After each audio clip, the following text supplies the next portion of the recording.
दोस्तों, जैसा कि आपको मालूम है, सरकारी कर्मचारियों और पेंशन भोगियों के लिए केंद्र ने 8वें वेतन आयोग का अनाउंसमेंट 17 जनवरी 2025 को किया था।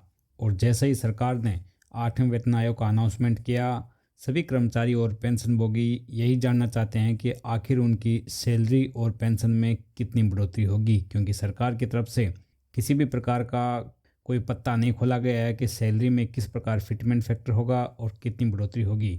तो जो एनालिस्ट है, जो जानकार है, वो अपना अपना अनुमान लगा रहे हैं। तो इस वीडियो में देखेंगे कि कर्मचारियों की सैलरी और पेंशनभोगियों की पेंशन में कितनी बढ़ोतरी हो सकती है। 8वें वेतन आयोग के ऐलान के साथ ही केंद्रीय कर्मचारी अब अपनी सैलरी में बदलाव का इंतजार कर रहे हैं। केंद्रीय मौजूदा और सेवानिवृत्त कर्मचारी ये जानना चाहते हैं कि नए पे कमीशन में जो कमेटी बनेगी उसके द्वारा लागू की जाने वाली सिफारिशें सैलरी और पेंशन के बारे में क्या होगी। उन सिफारिशों से सैलरी और पेंशन में असली में कितना बदलाव आएगा, यानी कितनी बढ़ोतरी नेट उनको देखने को मिलेगी, इसका इंतज़ार सभी कर रहे हैं। केंद्र सरकार के कर्मचारियों को 8वें वेतन आयोग के संबंध में 17 जनवरी को एक बहुत ही बड़ा अपडेट मिला और केंद्रीय मंत्री अश्विनी वैष्णव ने पुष्टि की कि प्रधानमंत्री नरेंद्र मोदी ने 8वें वेतन आयोग के गठन को मंजूरी दे दी है। तब से कर्मचारी काफ़ी खुश नजर आ रहे हैं, पर उनके मन में जो बड़ा सवाल वही है कि आखिर 8वें वेतन आयोग में सैलरी कितनी बढ़ेगी। ये घोषणा केंद्रीय बजट 2025 और 26 से पहले हुई, लेकिन सरकार के लिए वित्तीय निहितार्थ के बारे में विस्तृत जानकारी का खुलासा इस घोषणा में नहीं किया गया और ना ही बजट में जानकारी दी गई कि 8वें वेतन आयोग का गठन 2026 तक होने की उम्मीद है। चूंकि 7वें वेतन आयोग का कार्यकाल 31 दिसंबर 2025 को समाप्त हो रहा है, ऐसे में 8वें वेतन आयोग का 1 जनवरी 2026 से लागू होना है। पर एक्चुअल में कब लागू होता है, इसका पता आगे आने वाले समय में चलेगा। और वेतन आयोग कोई भी लागू हो, उसमें सबसे बड़ी जो चीज़ रहती है वो रहता है फिटमेंट फैक्टर। जी हाँ दोस्तों, 8वें वेतन आयोग को लागू किए जाने के बाद सैलरी और पेंशन में अच्छा खासा इजाफा होने की उम्मीद है।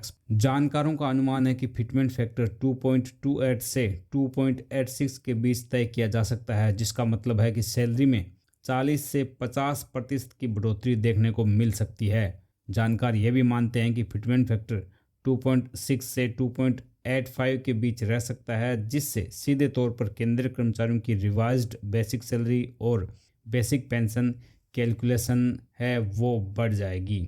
फिटमेंट फैक्टर 2.6 और 2.85 के बीच रहने से पेंशन बढ़ोतरी के अलावा बेसिक सैलरी में 25 से 30% की इजाफा देखने को मिल सकता है। एक कैलकुलेशन के मुताबिक अगर किसी कर्मचारी की मौजूदा सैलरी 20,000 रुपये है, तो नए वेतन आयोग यानी 8वें वेतन आयोग लागू होने से सैलरी 46,600 से 57,200 रुपये के बीच रह सकती है।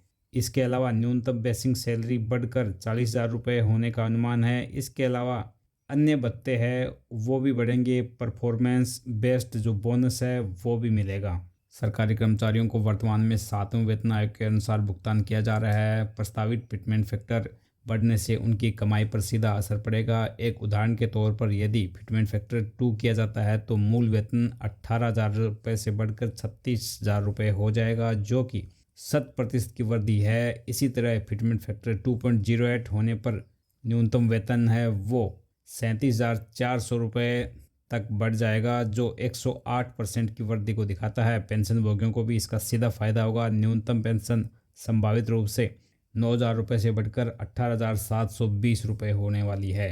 8वें वेतन आयोग की सिफारिशों में अगला स्टेप क्या होगा? जैसे ही सरकार ने इसका अनाउंसमेंट किया है, इसके बाद इसका अगला स्टेप क्या होगा? जी हाँ दोस्तों, अगले चरण में सिफारिशों का आकलन करने और अंतिम रूप देने के लिए सबसे पहले एक समिति का गठन करना है। जब ये समिति अपना काम पूरा कर लेगी तो अपने निष्कर्ष केंद्र सरकार को सौंपेगी, यानी जो भी रिपोर्ट बनेगी वो केंद्र सरकार को सौंपेगी। जबकि सरकारी कर्मचारियों को पहले घोषणा की उम्मीद थी और सबके मन में अभी सवाल है कि जब सरकार ने 8वें वेतन आयोग का गठन कर दिया तो 8वें वेतन आयोग जो समिति है उसका गठन अभी तक क्यों नहीं किया और गठन कब होगा।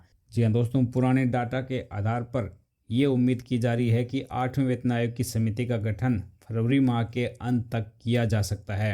कार्यान्वयन की समय सीमा कर्मचारियों और पेंशन भोगियों के लिए एक प्रमुख चिंता का विषय बनी हुई है। 8वें वेतन आयोग को 2026 तक पूरी तरह से फंक्शनल होने की उम्मीद है। संशोधित वेतन जनवरी 2026 से प्रभावित होने की संभावना है। हालांकि जब तक आधिकारिक संरचना और सिफारिशों को अंतिम रूप नहीं दिया जाता, तब तक केंद्र सरकार के कर्मचारियों को आगे के अपडेट के लिए इंतजार करना पड़ेगा। 8वें वेतन आयोग केंद्र सरकार के कर्मचारियों और पेंशन भोगियों के लिए महत्वपूर्ण वेतन वृद्धि का वादा करता है। 2.86 से अपेक्षित फिटमेंट फैक्टर तथा 40 से 50% तक की वेतन वृद्धि का अनुमान है। समिति गठन की प्रक्रिया जल्दी शुरू हो सकती है और कर्मचारी आगे की घोषणाओं का बेसब्री से इंतजार कर रहे हैं। जैसे जैसे इम्प्लीमेंट की तारीख नजदीक आ रही है, सरकार की ओर से इन परिवर्तनों को जल्द से लागू किया जाना चाहिए और समय समय पर इन पे और अधिक क्लियरिटी देने की उम्मीद है। तो दोस्तों, इस वीडियो में बस इतना ही। 8वें वेतन आयोग से जुड़ी हुई लेटेस्ट अपडेट जानने के लिए हमारे चैनल को सब्सक्राइब कीजिए। मिलते हैं एक नए वीडियो के साथ, तब तक के लिए जय हिंद।